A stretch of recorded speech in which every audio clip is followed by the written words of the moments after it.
7 দফা স্মারক স্বাক্ষরিত হয়েছে, তার কোনো বিস্তারিত বিবরণ সরকার আমাদের দেন। ট্রানজিট মানেই হচ্ছে যেরকম করে প্রধানমন্ত্রী মাঝে মাঝে আমাদের সবক দেন না, ইউরোপ জুড়েই ট্রানজিট আছে, এক দেশ থেকে আরেক দেশে যাওয়া যায়।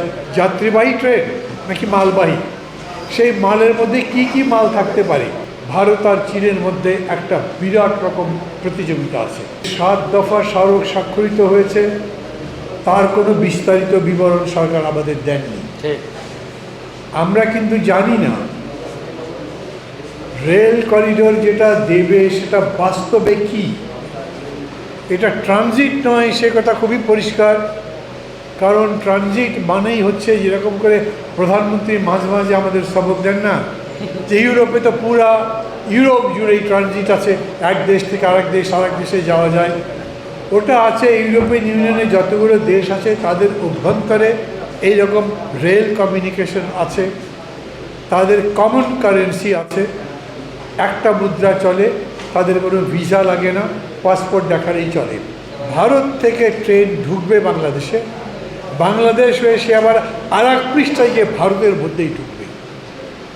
এটা কি যাত্রীবাহী ট্রেন নাকি মালবাহী? সেই মালের মধ্যে কি কি মাল থাকতে পারে? কেবল আলু, পটল, পেঁয়াজ, মরিচ নাকি গোলাগুলির জিনিসপত্র থাকবে? কোনো গ্যারান্টি নাই। আমাদের কাছে ভয়ের বিষয়, আমরা জানি যে ইতিমধ্যেই বাংলাদেশকে কেন্দ্র করে এবং এই সাউথ ইস্ট এশিয়াকে কেন্দ্র করে ভারত আর চীনের মধ্যে একটা বিরাট রকম প্রতিযোগিতা আছে। বলতে পারেন ভূ রাজনৈতিক প্রতিযোগিতার মধ্যেই তারা যুক্ত আছে এবং এই নিয়ে তাদের মধ্যে বিভিন্ন জায়গাতে কয়েকবার যুদ্ধ হয়েছে এবং তার মধ্যে দোকলাম একটা জায়গা যেটা আমাদের সীমান্ত থেকে খুব বেশি দূরে নয়, চিকেন নেকের কাছে।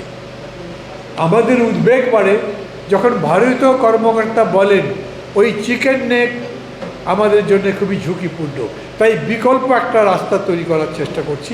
সেটাই এবার বাংলাদেশ আমাদের সাথে সম্মত হয়েছে।